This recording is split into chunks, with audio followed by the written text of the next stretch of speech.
아버지에게 말하여 이르되 그 사람이 우리에게 엄히 경고하여 이르되 너희 아우가 너희와 함께 오지 아니하면 너희가 내 얼굴을 보지 못하리라 하였으니 아버지께서 우리 아우를 우리와 함께 보내시면 우리가 와서 아버지를 위하여 이스라엘 사람이라. 아버지께서 만일 그를 보내지 아니하시면 우리는 내려가지 아니하리니 그 사람이 우리에게 말하기를 너희 아우가 너희와 함께 오지 아니하면 너희가 내 얼굴을 보지 못하리라 하였음이니이다. 이스라엘이 그때 너희가 어찌하여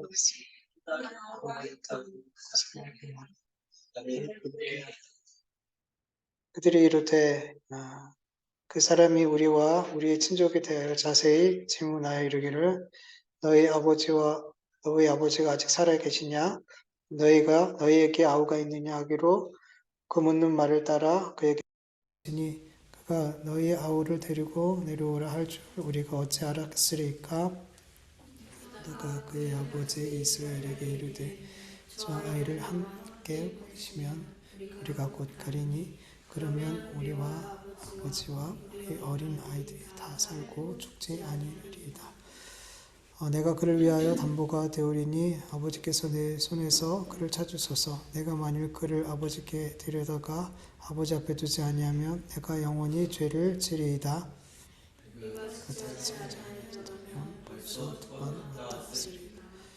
그들의 아버지 이스라엘이 그들에게 이르되 그러할진대 이렇게 하라. 너희가 이 땅의 아름다운 소산을 그릇에 담아가지고 내려와서 그 사람에게 예물을 드릴지니 곧 향유 조금과 꿀 조금과 향품과 물약과 유향나무 열매와 감복숭아이니라. 갑자기 돈을 가지고 그의 집을 아귀에 도로 넣어주었던 그 돈을 다시 가지고 가라. 목장을 지었을까 두렵도다. 내 아우도 데리고 떠나 다시 그 사람에게로 가라. 전능하신 하나님께서 그 사람 앞에서 너희에게 은혜를 베푸사 사랑으로 너희 다른 형제와 베냐민을 돌려보내게 하시기를 원하노라. 내가 사실을 읽게 되면 이르이로다. 아멘. 1절을 보면 야곱이 살고 있는 가나안 땅에 계속 심한 기근이 임하고 있었어요.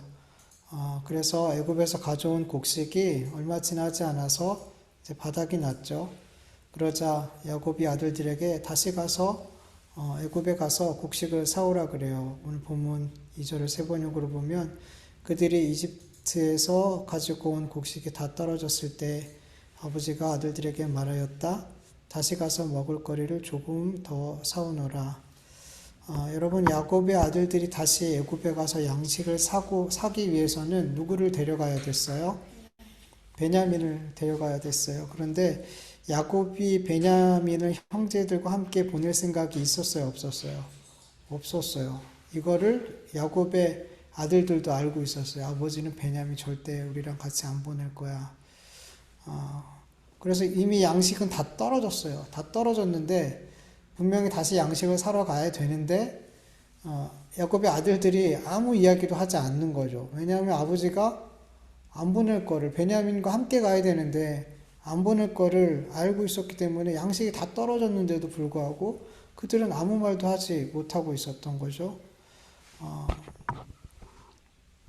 그래서 야곱의 넷째 아들 유다가 대표로 아버지한테 이렇게 말하죠. 3절에서 5절 세 번역으로 보면 유다가 아버지에게 말하였다. 그 사람이 우리에게 엄하게 공경하면서 너희가 막내 아우를 데리고 오지 아니하면 다시는 나의 얼굴을 보지 못할 것이다 하고 말하였습니다. 우리가 막내를 데리고 함께 가게 아버지께서 허락해 주시면 다시 가서 아버지께서 잡수실 것을 사오겠습니다. 그러나 아버지께서 막내를 보낼 수 없다고 하시면 우리는 갈 수 없습니다. 그분이 우리에게 말하기를 너희가 막내 아우를 데리고 오지 않으면 다시는 나의 얼굴을 보지 못할 것이다 하였기 때문입니다. 유다는 베냐민과 함께 가지 않으면 아버지 우리 절대 못 가요. 아주 강하게 이야기했어요. 그러자 야곱이 아들들을 원망하듯 이렇게 말을 하죠. 6절 세 번역으로 보면 이스라엘이 자식들을 탓하였다. 어찌하려고 너희는 아우가 있다는 말을 그 사람에게서 나를 이렇게 괴롭게 하느냐. 근데 여러분 사실 야곱의 아들들이 요셉에게 먼저 우리의 가족사가 이렇습니다 라고 먼저 이야기한 게 사실은 아닌 거예요. 7절 말씀 보면은 요셉이 먼저 친척에 대해서 물었어요. 그의 아버지가 살아계신지, 그의 그들에게 아우가 있는지, 이렇게 자세하게 묻더라는 거죠. 거기에 대해서 이 형제들이 이렇게 정직하게 대답한 것 뿐이에요. 그런데 애굽의 총리가 그 베냐민을, 자기 막내 동생을 이렇게 데려오라고 할지 전혀 몰랐던 거죠. 이런 어떤 요구를 할지 몰랐던 거죠. 야곱의 아들들도 사실 너무나 억울한 상황이었던 거예요.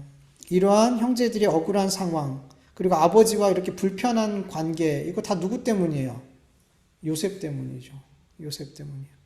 요셉이 형제들을 만나는 즉시 자기를 드러냈다면, 자기가 요셉이라는 걸 말했다면, 야곱과 그의 아들들이 서로 이렇게 불편한 과정이 없었을 것이고, 애굽과 가나안 땅을 반복해서 오고 가는 그런 시간 낭비가 없었을 거라는 거죠. 그러나 요셉으로 인해 만들어진 이 불편한 과정들, 그리고 시간 낭비같이 보여지는 이 모든 과정들을 통해서 하나님께서는 야곱과 그의 아들들에게 회복해야 할 것을 회복시키시더라는 거죠. 그리고 무엇보다도 요셉과 형제들과의 진정한 화해를 할 수 있도록 만들어 가시더라는 거죠. 하나님께서는 불편한 과정, 시간 낭비처럼 보이는 이 모든 과정들을 통해서 하나님의 백성들에게 영적인 유익을 도모하시더라는 거죠. 그들을 통해서, 그 모든 과정을 통해서 하나님의 선하신 뜻을 이루시더라는 거죠. 여러분, 지금 야곱에게 베냐민을 자신에게 맡겨달라고 말한 사람이 누구예요? 유다예요. 유다. 여러분, 유다가 어떤 사람이에요? 요셉을 애굽으로 이렇게 파는 일에 있어서 가장 앞장섰던 사람이 유다예요. 유다가 먼저 이것을 제안하지 않았다면 요셉은 르우벤에 의해서 집으로 돌아올 수 있었을 거라는 거죠. 근데 유다가 이 일을 형제들에게 제안함으로 말미암아 형제들이 다 동의하게 됐고 요셉을 은이십에 팔았던 거죠. 유다는 누구보다도 요셉이 아버지 집에서 사라졌으면 좋겠다라고 생각했던 누구보다도 그런 사람이었더라는 거죠. 그래서 이 일을 가장 앞장져서 이 일을 진행했던 사람이죠. 그런데 지금 유다의 모습을 보니까 요셉과 똑같이 편애를 받고 있는 이 베냐민을 자기의 생명을 걸고 지키려고 하더라는 거죠. 유다는 아버지가 계속해서 베냐민을 보내려 하지 않자, 그리고 자기에게 계속 자기들에게만 책임을 묻자 이렇게 말을 해요. 아버지한테. 8절 9절 현대인의 성경으로 보면 그때 유다가 아버지에게 말하였다. 저 아이를 나와 함께 보내주십시오. 그러면 우리가 즉시 떠나겠습니다. 그렇게 해야만 우리와 아버지와 우리 자녀들이 죽지 않고 살 수 있습니다. 내가 목숨을 걸고 그의 안전을 보장합니다. 그에 대한 책임은 내가 지겠습니다. 내가 만일 무사히 그를 데리고 와서 아버지 앞에 두지 않으면 내가 평생 동안 그 피의 대가를 치르겠습니다. 요셉을 애굽의 노예로 팔았던 그 일에 가장 앞장섰던 유다가 이제는 요셉의 자리를 차지하고 있는 이 베냐민에 대해서 질투와 미움으로 대하지 않고 오히려 그를 자기의 생명을 걸어서라도 지키겠다라고 하더라는 거죠. 여러분, 이게 무슨 의미예요? 유다는 이전에 요셉을 팔았던 그 유다가 아니라는 거예요. 자신의 이전에 잘못했던 그 잘못된 선택과 행동에 대해서 돌이키는 삶을 살고 있더라는 거죠. 이전과 같은 삶을 똑같이 살아가지 않더라는 거죠. 왜? 회개했으니까. 그 죄에 대해서 그가 내가 얼마나 잘못했는지 그는 분명히 오랜 시간 동안 인정하고 회개했더라는 거죠. 그리고 오히려 아버지의 편애를 받고 있는 이 베냐민을 자기의 생명을 내어놓고라도 그를 지키려는 마음이 그 안에 있더라는 거죠. 이런 유다의 변화된 마음과 삶이 요셉이 만들어준 이 모든 불편한 상황 가운데서 다 드러나게 되더라는 거죠. 뿐만 아니라 모든 형제들도 다 누구와 같은 마음으로 있는 거예요. 지금 사실은 유다와 같은 마음으로 있는 거예요. 이러한 형제들의 변화된 마음을 볼 때 형제들은 요셉과 진정한 화해를 할 수 있는 모든 준비가 다 되어져 있더라는 거죠. 이제 요셉만 이 형들의 마음을 확인하게 되면 이제 여기서 비로소 온전한 화해가 이루어질 수 있는 거예요. 우리가 읽지는 않았지만 창세기 44장에서 45장을 쭉 보면은 실제로 형제들의 변화된 마음을 요셉이 확인하게 돼요. 그리고 진정한 화해가 이루어지게 돼요. 이 말씀까지 사실 다 읽어야 되는데 이렇게 다 읽으면 너무 길잖아요. 그래서 제가 중간중간 제가 읽어 드릴 거예요. 여러분, 결국 요셉의 형들은 베냐민을 데리고 곡식을 사러 애굽으로 가게 됐어요.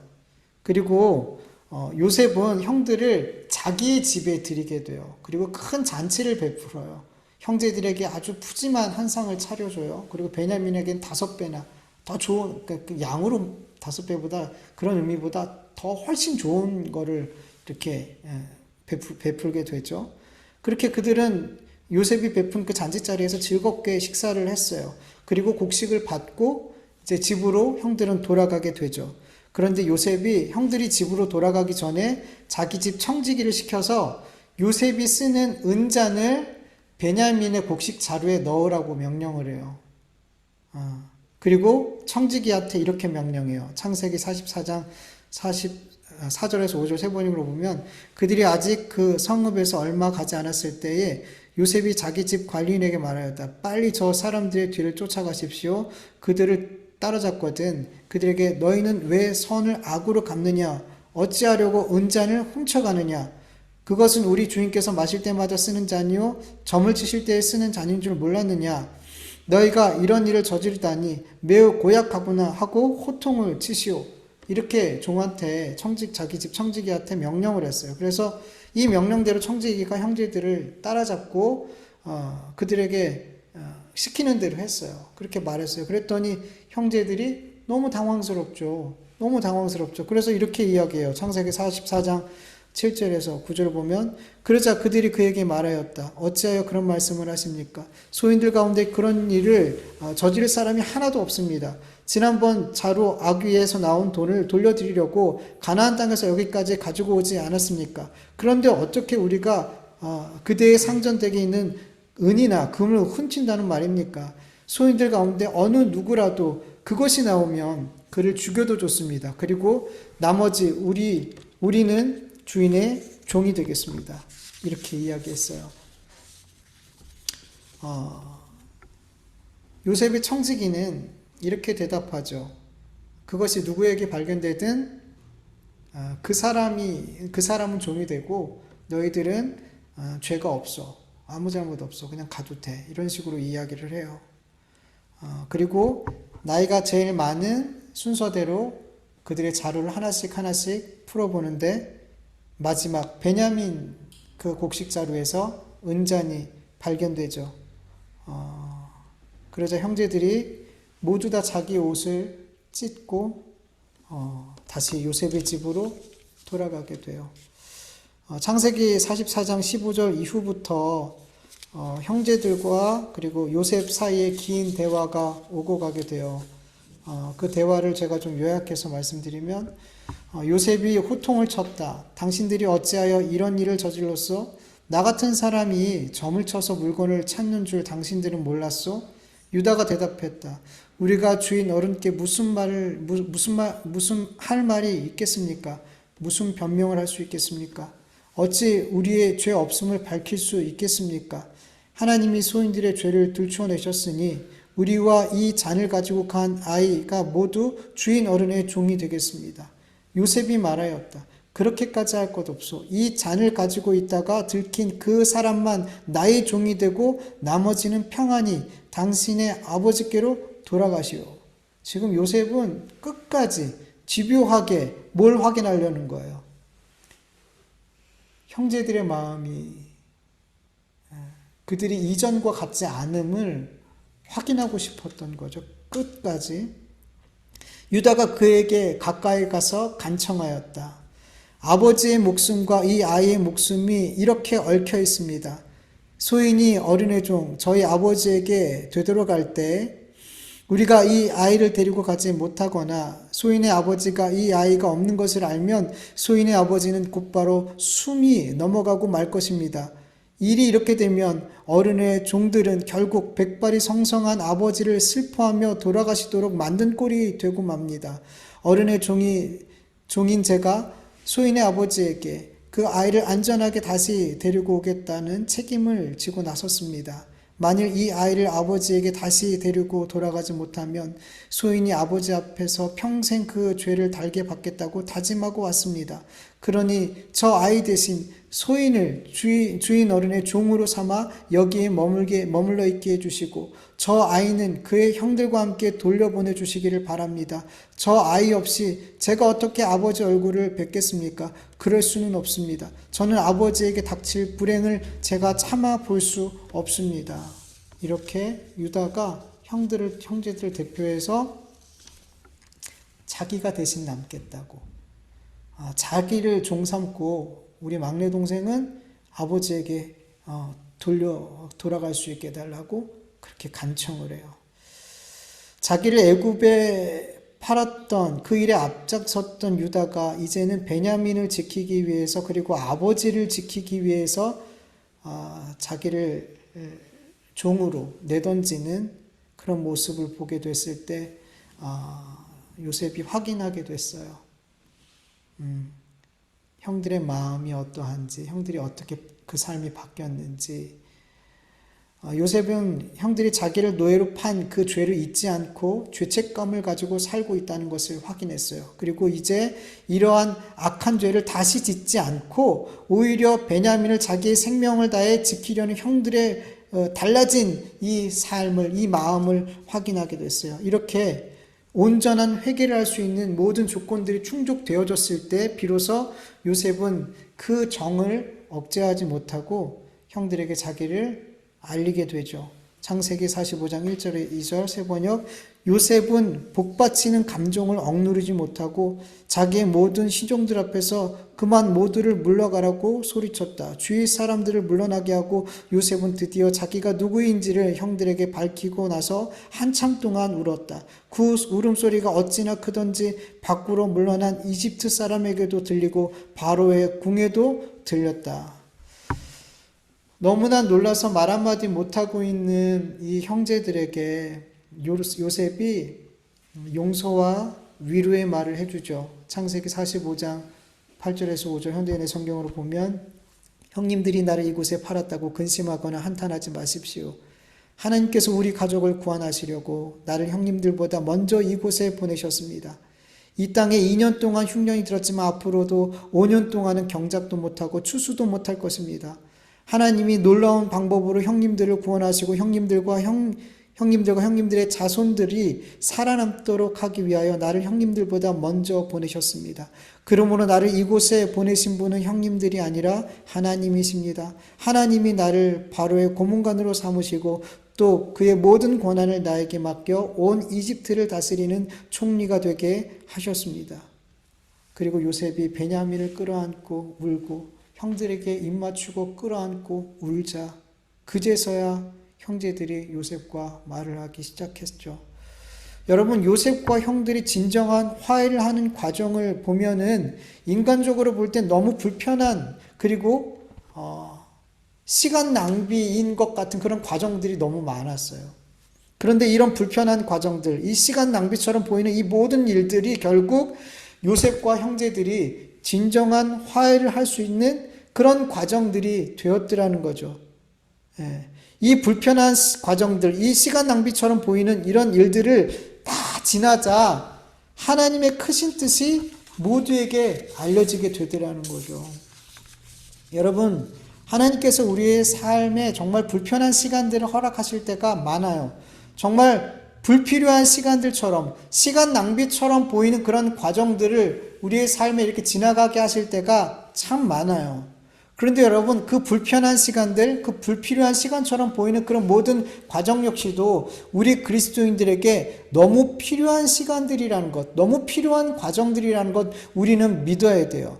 그 불편한 시간, 그 불필요한 시간 낭비처럼 보이는 그런 과정을 통과한 후에 우리는 알게 돼요. 하나님이 이렇게 하시려고, 하나님께서 내 삶에 이런 계획이 있으셨구나라고 우리는 너무나 분명하게 깨닫게 되더라는 거죠. 여러분, 인간적으로 볼 때 너무나 의미 있고 너무나 유익하고 너무나 행복한 시간을 보낸다고 해서 그 시간들이 나에게 정말 뜻있고 유익하고 행복한 시간이냐 이렇게 말할 수 없단 말이죠. 그 시간이 하나님 앞에 무익한 시간이고 하나님 앞에 무익한 과정이라면 그것은 내가 아무리 의미 있는 시간이야, 정말 이 시간은 너무나 행복한 시간이야, 나는 그렇게 말할지라도 정말 우리에게는 그 시간들이 의미가 없어요. 가치가 없어요. 여러분, 정말 중요한 건 뭐냐면 내가 지금 불편한 시간, 불필요한 시간을 보내고 있는지, 아니면 유익한 시간, 행복한 시간, 뜻있는 시간을 보내고 있는지 단순히 우리가 보고 느끼는 것으로 판단하고 단정 지을 수가 없어요. 정말 중요한 건 뭐예요? 이 시간들, 이 사건들, 이 과정들 뒤에 누가 있냐는 거죠. 누가 있냐는 거죠. 누가 계셔야 돼요? 하나님이 계셔야죠. 정말 내가 불편한 시간들을 보내고 있고 정말 이건 불필요한 시간 낭비야 라고 생각하고 있는 그런 시간들, 그런 사건들 뒤에 하나님이 역사하고 계신다면, 여러분, 내가 느끼기에, 내가 보기에 너무나 불편한 시간이고 너무나 불필요한 시간이고 그런 과정이라 할지라도 여러분, 우리는 그 시간들을 잘 견뎌야 돼요. 잘 끝까지 지나가야 돼요. 그러면 그 시간들은 결국 우리에게 복이 되고 우리에게 생명을 주고 우리의 영적 성숙을 만들어가게 돼요. 하나님과 화해하게 만들고 나와 함께 살아가고 있는 내 주변에 있는 사람들과 화해하게 만들어내는 거예요. 여러분, 지금 누군가와 불편한 관계를 맺으면서 불편한 시간을 보내고 있어요. 나는 지금 왜 이렇게 하고 싶지 않은 일을 하면서 내 중요한, 내 소중한 시간을 허비하고 있지라고 생각하고 있나요? 나는 왜 이렇게 지름길이 아니라 맨날 이렇게 돌아가는 인생을 살아가고 있지라고 생각하고 계시나요? 그런데 여러분, 우리 그리스도인들의 이 불편한 시간들, 불필요한 시간들, 그 뒤에 하나님이 역사하고 계심을 정말 믿는다면 여러분, 어떻게 해서든 그 과정을, 그 시간들을 잘 인내하세요. 인내하세요, 여러분. 견디고, 끝까지 견디세요. 다른 방법이 없어요. 견뎌내는 거예요. 인내하는 거예요. 왜냐하면 그 끝에 반드시 하나님의 선하신 뜻이 발견되어지기 때문이에요.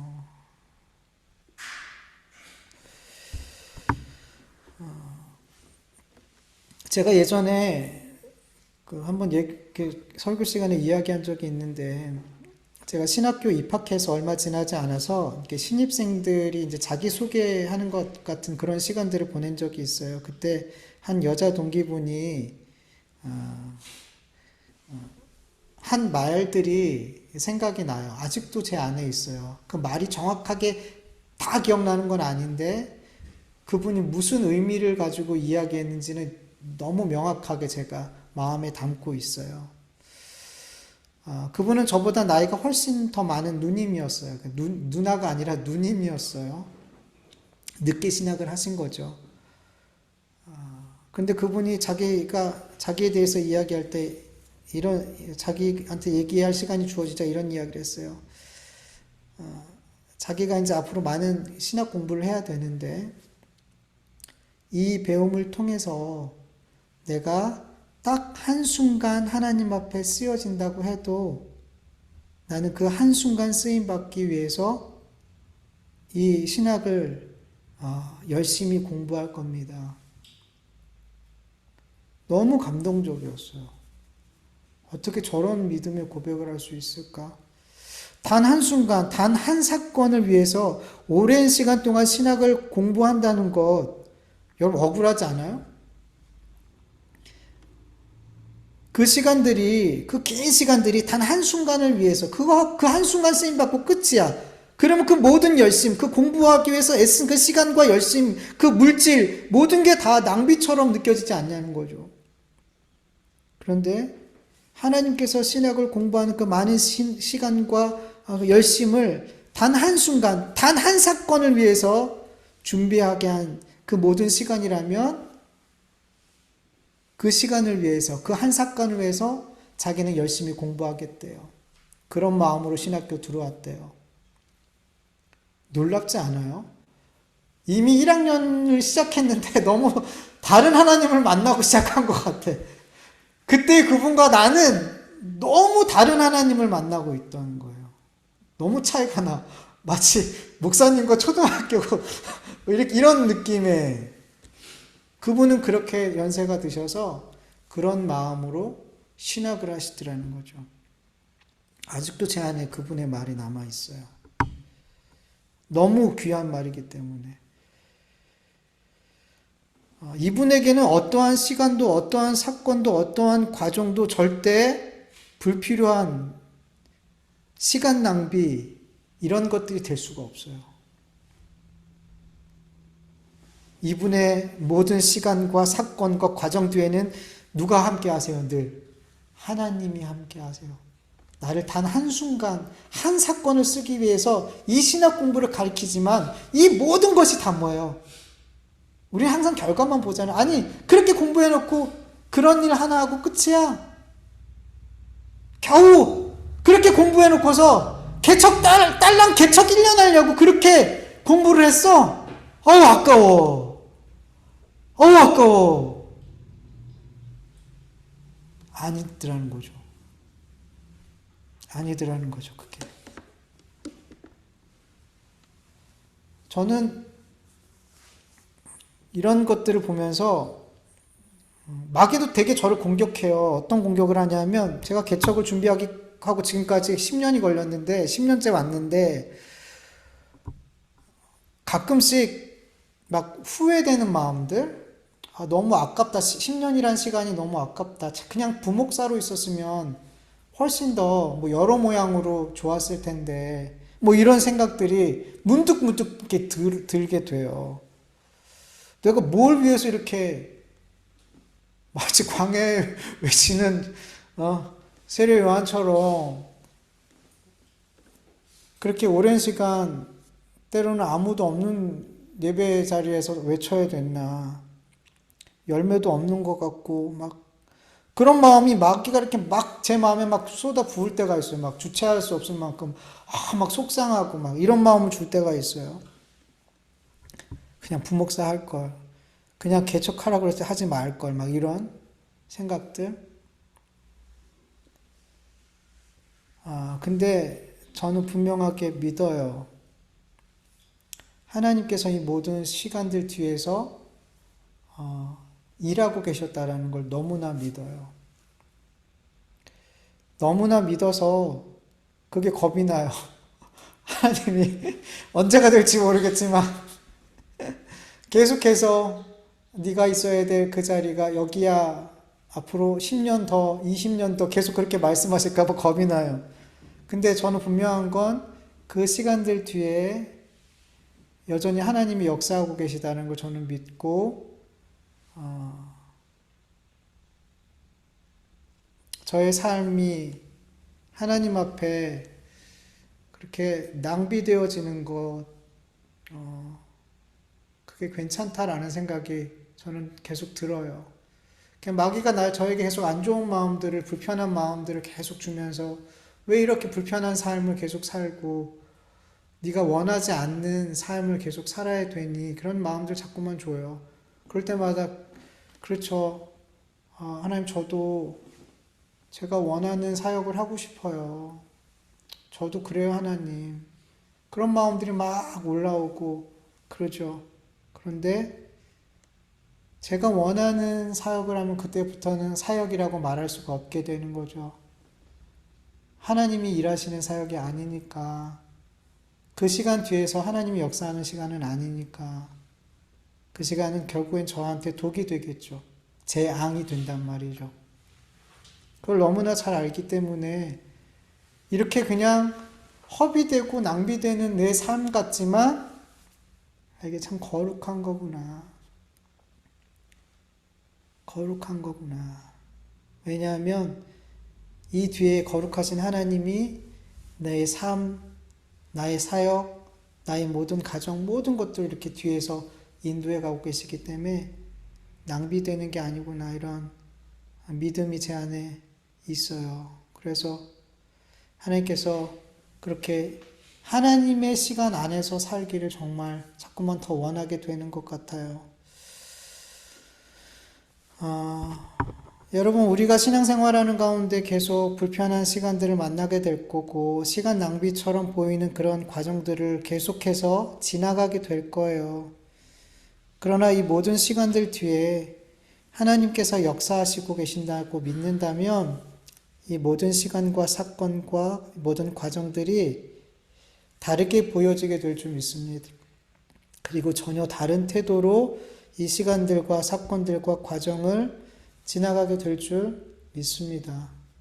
여러분, 분명 우리는 세상 사람들이 볼 때 우리의 어떤 삶의 방식, 여러 가지 모습들이 되게 그렇게 효율적이지 않아요. 우리 그리스도인들의 삶은 그렇게 똑똑하고 효율적이고 막 이르지 않아요. 지혜롭고 세상 사람들이 볼 때 그렇지 않아요.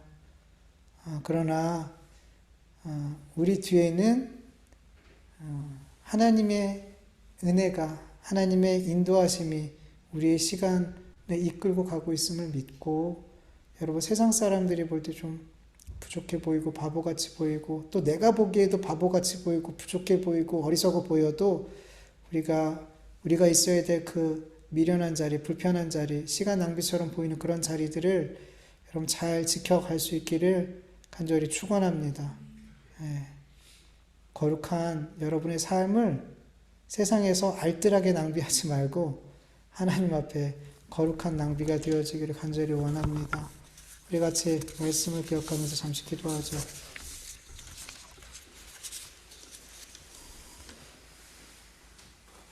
하나님 아버지, 감사합니다. 하나님 앞에 귀한 예배 올려드리고 귀한 찬송 올려드리게 하여 주셔서 감사합니다.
하나님 감사합니다. 오늘도 우리에게 생명을 주셔서 감사합니다. 우리가 당연하게 생명을 누리지 않게 해주시옵소서. 하나님이 매일같이 우리에게 삶을 허락해 주셨다는 것을 우리가 믿음으로 고백하게 하여 주시옵시고, 그래서 오늘 하루의 삶이 더없이 귀하게 여겨질 수 있도록 도와주시옵소서. 정말 우리의 삶을 돌아보면 하나님께서 주신 생명들, 이 시간들 가운데 우리가 너무나 어리석게 시간들을 보내고 주님과 동행하지 않고 시간들을 보내고 영원할 것 같이 우리의 날들을 보내고 있다는 것이 얼마나 어리석은지 모릅니다. 하나님, 오늘 우리에게 주어진 이 시간들, 이 생명이 얼마나 하나님의 크신 선물이라는 것을 우리가 아침에 눈 뜰 때 기억하며 살아가게 하여 주시옵소서. 나에게 오늘을 주신 하나님께 감사하며 살아가게 하여 주시옵소서. 그럴 때 오늘 내가 근심해야 될 그 일들이 자연스럽게 나에게 생명을 주신 하나님께 맡겨드리게 될 줄 믿습니다. 그렇게 하루하루를 하나님께 맡기고 하나님께서 주신 선물과 같은 날로 여기며 그렇게 하나님과 동행할 수 있는 우리의 삶이 되게 하여 주시옵소서. 우리의 모든 시간들이 하나님이 역사하시는 시간들이 되어줄 수 있도록, 그렇게 믿을 수 있도록 도와주시옵소서. 나의 오늘이 되게 불편한 오늘이고 또 하기 싫은 일을 억지로 해야 되는 그런 오늘이라 할지라도 그 오늘, 그 시간 뒤에서 하나님이 나와 함께 하시고 하나님께서 이루시고자 하는 뜻이 있다는 것을 분명히 믿는다면 아버지 하나님, 그 시간, 그 불편한 시간, 시간 낭비처럼 보이는 그 모든 과정들을 우리가 다르게 보고 다르게 그 시간들을 보낼 수 있도록 도와주시옵시고, 그 시간들 끝에 하나님의 선하신 뜻이 무엇인지를 깨닫고 감사와 영광을 올려드릴 수 있는 우리가 되게 하여 주시옵소서. 감사하며 예수님의 이름으로 기도드립니다. 아멘. 주님 가르쳐주신 기도로 예배 마치겠습니다. 하늘에 계신 우리 아버지여, 이름이 거룩히 여김을 받으시오며 나라의 마옵시오며 뜻이 하늘에서 이루어진 것 같이 땅에서도 이루어지이다. 오늘날 우리에게 일용할 양식을 주옵시고 우리가 우리에게 죄진 자를 사하여 준 것 같이 우리 죄를 사하여 주옵시고 우리 시험에 들게 하지 마옵시고 다만 악에서 구하옵소서. 대개 나라와 권세와 영광이 아버지께 영원히 있사옵나이다. 아멘.